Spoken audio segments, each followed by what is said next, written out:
बुलढाणा जिल्ह्यातील युती महायुतीच्या संदर्भामध्ये अद्यापर्यंत कुठला निर्णय झाला नाही.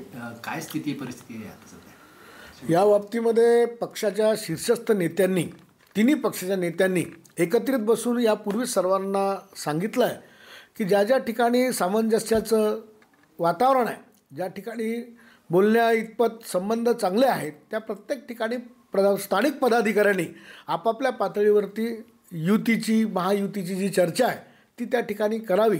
जिथे जिथे जुळते त्या त्या ठिकाणी जुळण्याचे प्रयत्न हे प्रत्येकाने करावे, अशा प्रकारच्या सूचना यापूर्वीच पक्षांनी दिलेल्या आहेत. बुलढाण्यामध्ये सत्ताधारी आमदार जे आहेत तुमच्या सत्तेतीलच तेच स्वबळाची भाषा करतायत.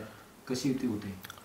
आणि त्यांना युती करायची होती का तोडायची होती हा तर एक अनाकलनीय प्रश्न सर्वांना पडलेला आहे. आणि ते जर स्वबळाची भाषा करत असतील तर भाजपनीसुद्धा या ठिकाणी स्वबळाची पूर्णपणे तयारी केलेली आहे. आम्ही तयार आहोत.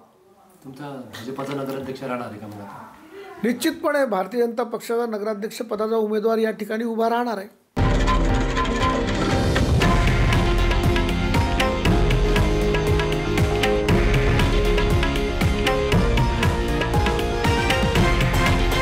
हे आहे देशातील नंबर 1 न्यूज नेटवर्क आणि आपण पाहत आहात TV9 मराठी, एकमेव.